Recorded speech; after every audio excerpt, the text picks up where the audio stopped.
In this next section of the course, we're going to be building a pure CSS-based slideshow. And this slideshow has a lot of different pieces, and they're all going to be created via CSS. So obviously my images are transitioning, and I have them moving as well as slightly fading apart from each other. If you look carefully, you'll notice at the bottom of the images, there's like a loading bar that gives an indication of how long that image is going to appear on the screen before it disappears. In addition, when I hover over the image, everything is paused and a description is going to show up. And this will pause both the playback of the slideshow as well as the progress bar. And when I mouse away, playback resumes, and then the slideshow is going to continue to play in that manner. So we're going to break this down into a couple of different lessons because there's a lot of things that are going on here, but this is all going to revolve around the different sorts of things that we've learned with our CSS animations. The basic premise for our slideshow is that there's going to be a visible area, and that's where the image is going to display in its full entirety. As you can see, the new image is coming down from the top, so the new image is actually positioned somewhere up here off the screen. And we're going to have a mask that is only going to show the image when it's within this area of our screen. The image is going to take 1 second to transition down. It's going to remain in the visible area for 3 seconds, and then it's going to scroll off the screen for a duration of 1 second as well. And in order to accomplish this, we're going to follow a predefined path. We're going to be animating the top property and changing the z-index and opacity properties when the image returns to its initial position. We'll start off by creating our HTML markup. So for this particular example, I'm going to go ahead and set up the whole markup with you. I'm going to start off with creating a main tag, and this is going to have a class of container. This is going to contain everything that has to do with my slideshow. Inside of that, I'm going to make a section tag with a class of content slider. Inside of that, we'll have an article, and this is going to have a class of slider. And you can think of this article tag as being the main container of the slider. It doesn't have a particular function necessarily, but we're going to need it so that we can pause the animation and so that we can hook other items. Then I'm going to make a div with a class of mask, and the mask item is going to be used to hide everything that happens outside of the slider. So in addition to hiding the content, the mask is going to allow us to display the contents of the slider, like the progress bar and the tooltip when we get there. Then I'm going to create an unordered list that's going to contain my slideshow, and I'll just give this a class of slideshow.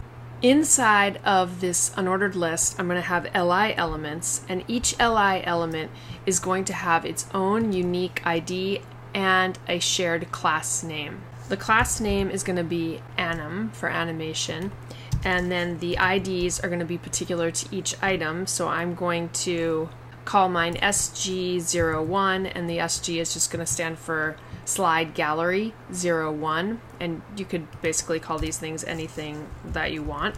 We're going to create a figure tag, and our figure tag is going to have an A tag, and I'm just going to make this link to the null link, and then I'm going to go ahead and put an image tag inside of the A tag.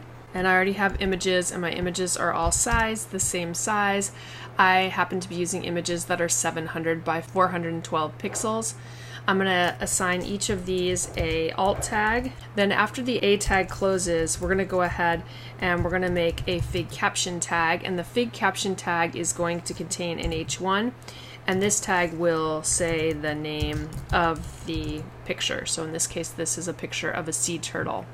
And basically, this is the format that I'm going to be following for all of the LIs. The only thing that's going to differ is that each one is going to have its own unique ID, and obviously the image and the alt tag and the fig caption tag is going to be unique to the rest of the elements. So I'm going to quickly go ahead and create the other elements that I'm going to be using.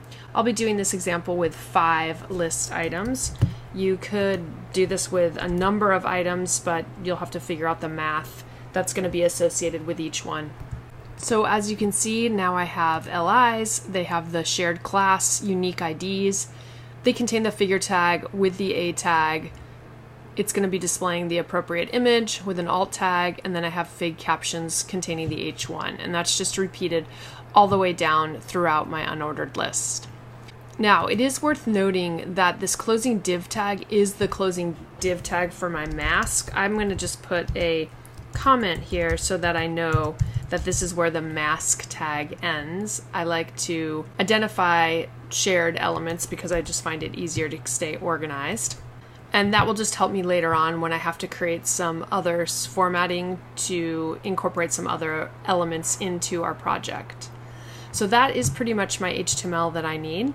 And now what we're going to do is we're going to go about creating the CSS. Now I've already made a link to an external style sheet. I decided I would use an external style sheet for this example because it is a little bit more involved and it'll just keep things a little tidier. So I'm going to save my slideshow file and I'll go into my CSS file. My CSS file is currently completely blank. So I'm just going to start off by making some basic styles. We'll make a universal selector that zeroes out the padding and margin of everything, and on the body tag I'm just going to specify the font family that I want to use. Next I'm going to create the basic structure of the slider, and this is going to contain some information like the size that I want my slider to be.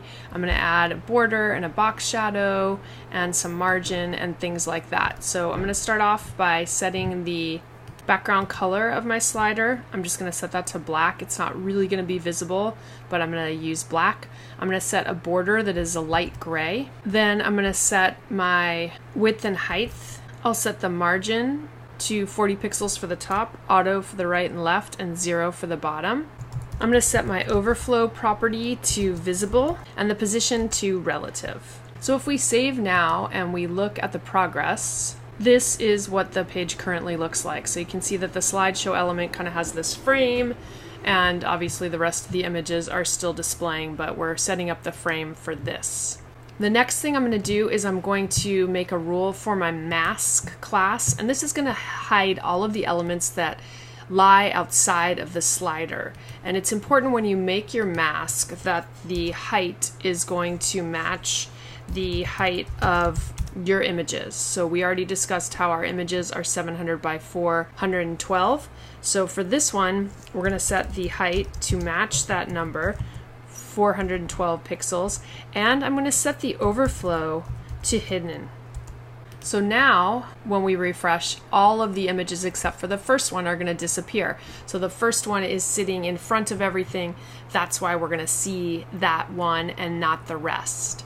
And the next thing I need to do is I need to take all of the images and I need to position them so that the images are going to be positioned outside of the slider. So we'll do that next. Let's make a rule for our slider.li items. And we're going to specify the width for these items. So that's going to match the size of our images, the height of the items. And these items are going to be positioned absolute, because we want to be able to position them absolutely based on that relative parent. And we should probably ensure that our bullets are not there. So I'm going to change the list style type to none. So if we save our page and we refresh, we're not going to see much of a change. Obviously the image itself has changed, but other than that, there's not a huge change. The other change is that we're seeing the fig caption text appearing underneath the frame that we have right there. And don't worry, we'll fix that in a little while.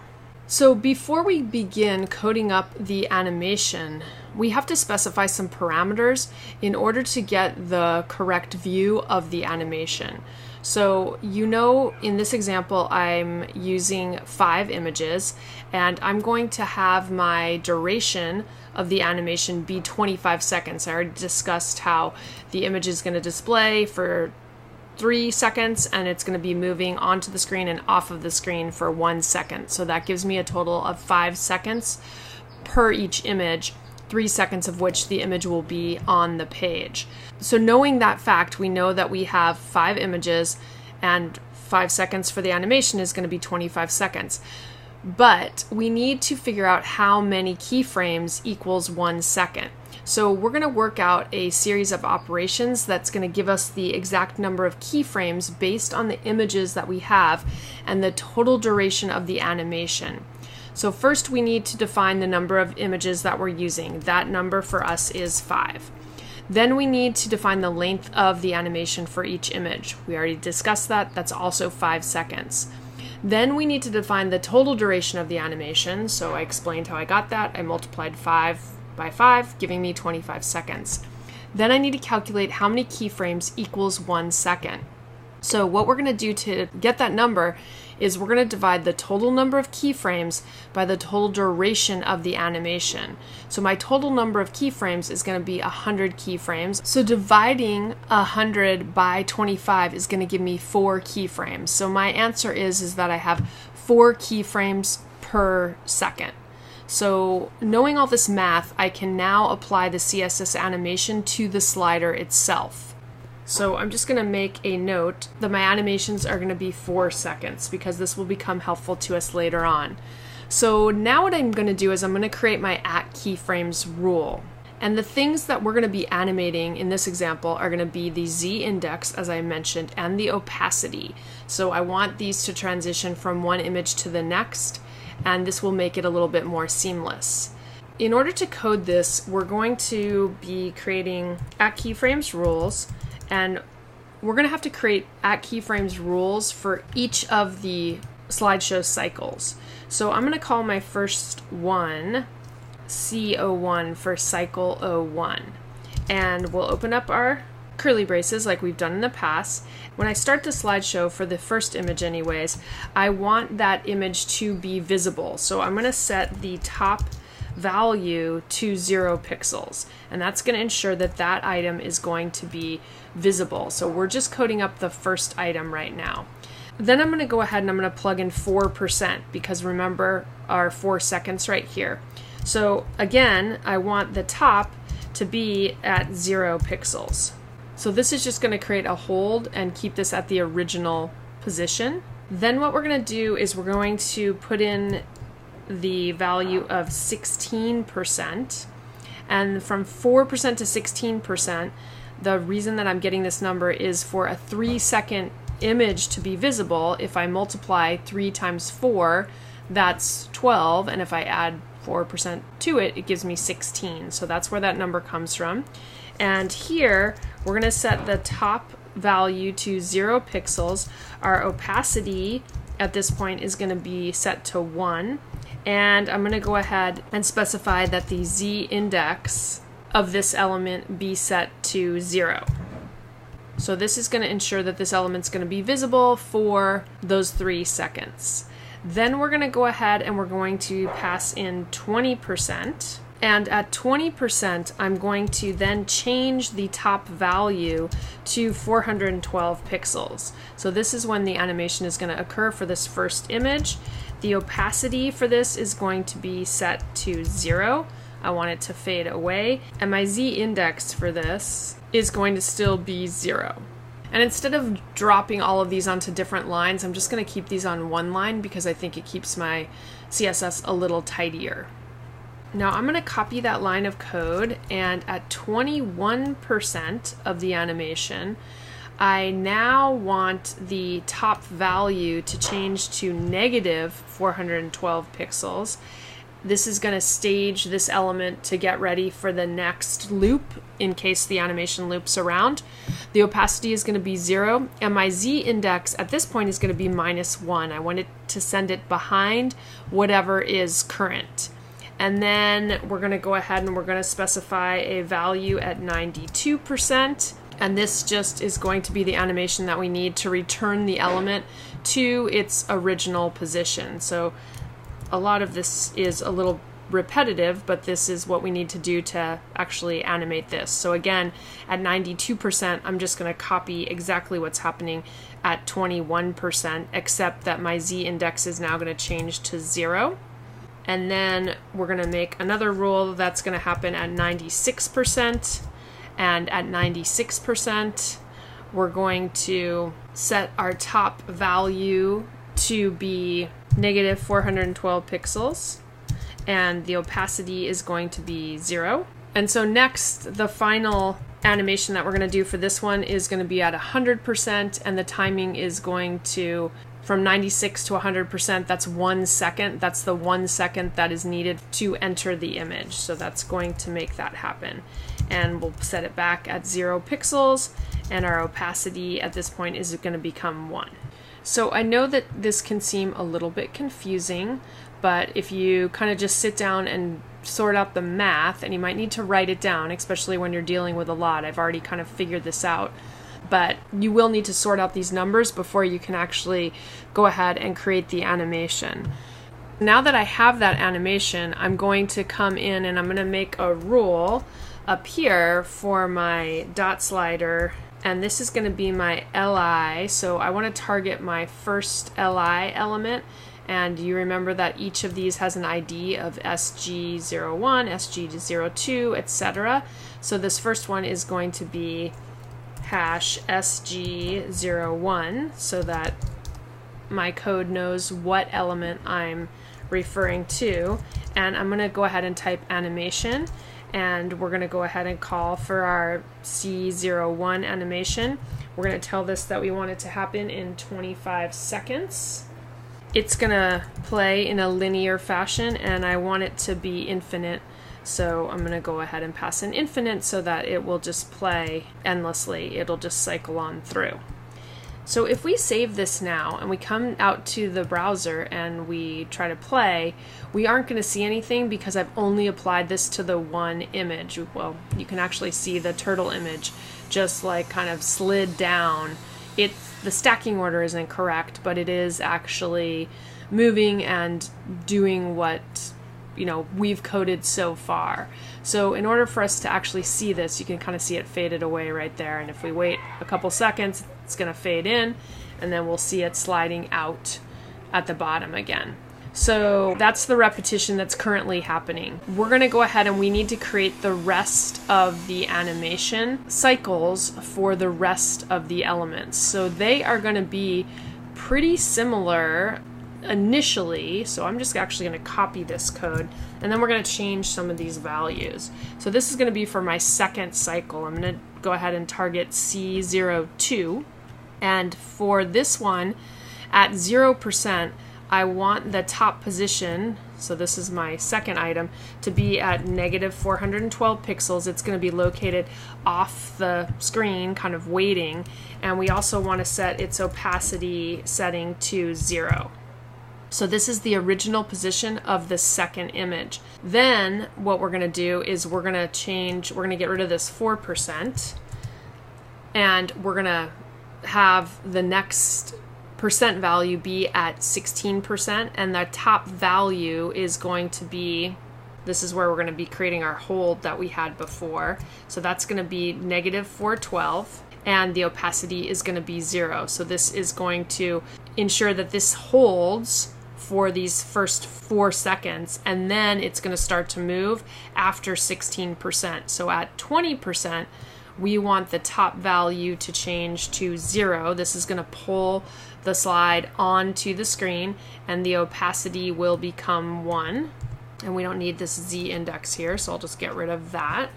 So this is just prepping this image so that it's going to start to get ready. I'm going to make another keyframe here at 24%, so we'll change this one to 24%. It's following the same formula that we did on the cycle 1. We just have some different values because the offset is different. Instead of starting and being the first one, we actually start the whole kind of round of keyframes. Instead of at 4%, we're starting them at 16%. So at 24%, top is going to be 0, opacity is going to be 1, and I don't need the Z index yet, so I'll get rid of that. And then our next value that we're going to use is going to be 36%. So at 36%, this is from 24% to 36%. That's going to be the 3 seconds that the image is visible. So this is where we kind of create the hold where the image is going to be visible. So at 36%, I want the top value to be 0 pixels. I want the opacity to be 1. And my Z index is going to be 0. So that's going to ensure that it's in the front. And then at 40%, that's where we want to start our exit. So I'm going to change my top value to positive 412. Opacity is going to be 0, and we're going to need to have this Z index. That should be a semicolon. Our Z index here is going to be at 0. And then at 41%, top is going to be negative 412 pixels. So this, now the image has exited off at this point, and now we're just positioning it up at the top so it'll be ready to come on in next time we need the image. My opacity is going to be set to 0, and my Z index is going to be negative 1. And then at 100%, our top is going to be, we can actually just copy all of these values right here. So I'll just copy those and paste them in. The top is going to be negative 412, opacity 0, and Z index is negative 1. And that's kind of the pattern that we're going to be using. The offset is going to be different each time because of the hold and the duration that when it actually starts. So our third one, and I'll just walk you through this last one, and then I'll just put them all on there and show you what they are. Our third one is going to start at 0. Again, top is going to be negative 412, opacity is 0. Instead of 16%, we now want to start at 36%. So remember that 36% is when this image is fully visible. So that's why we're plugging 36% in for the third cycle. And I want these numbers to be consistent, negative 412 and 0. Then I'm going to start doing the animation. So at 40%, my top is going to be 0 pixels. My opacity is 1. At 44, the top is 0. The opacity is 1. At 56, my top becomes 0. My opacity becomes 1. And I don't need the Z index on this one right here, so I'll get rid of that. And then at 60%, we're going to have the top be positive 412, the opacity is 0, our Z index is 0. So this is when the item is going to start its exit procedure. So at 61%, we're going to start returning it to the top position again. So this will go back to its negative 412, opacity is 0, Z index is negative 1, and 100, I want the same values that we had before. I'll just copy these and quickly create my other two cycles for my keyframes. And here's our @keyframes rules for the CO4 and the CO5. So if you're following along with me, you can just pause and plug in these values so that yours is coded up correctly. And once you have that, we're going to go back and we're going to call these keyframe animations onto the other elements. So I'm going to be doing the same thing that we have for the slider li hash sg01, but this is going to change to slider li sg02, and then I want to call in my second animation. I still want it to play for 25 seconds, linear and infinite. So I'm just really going to change the item that I'm targeting and the @keyframes rule that I want to be incorporating. So we'll just do this quickly for the rest of these guys. And here's our fifth one right here. So if we save this now and we go back out to the browser and we refresh, we start off with the turtle, which is what we want. The turtle is just going to remain on the screen, and then the leopard shark picture is going to slide in, and then it slides away, and then the next one slides in, and then this one's going to slide away, and then the next one slides in. And you can see that the one that's going to come next is kind of waiting up there in the wings, and it's going to fade into view as well as slide in. And so now that's cycling through and it's working somewhat in the way we want it to. We obviously have some touch up to do. I do want to make one final adjustment before we finish up this particular video, and that's that I'm going to eliminate seeing the ghosted image that is to come and as it fades away. And that just is one quick rule that we're going to add. I left it off so that you could kind of get more of a visual of what was happening. But now that you hopefully know what's happening, we're going to get rid of that. So what we're going to do is we're going to make a rule for our .slider UL. And all I'm going to do is I'm going to set the position to relative. This is going to now make this image the relative parent. It is actually closer to the LI than the slider element, because remember we have our slider article and then the UL is nested inside of that. So if we just make that one quick change to our CSS and we save, and now if I refresh the page, you'll notice that you're not going to see the image that is coming in or leaving outside of our masked area. So now that is going to allow the mask to work in the way that we want it to work. So this is starting to look pretty good. We're going to go ahead and build upon it in the next few exercises. We'll add the progress bar and the tooltips, but we'll do those in separate videos.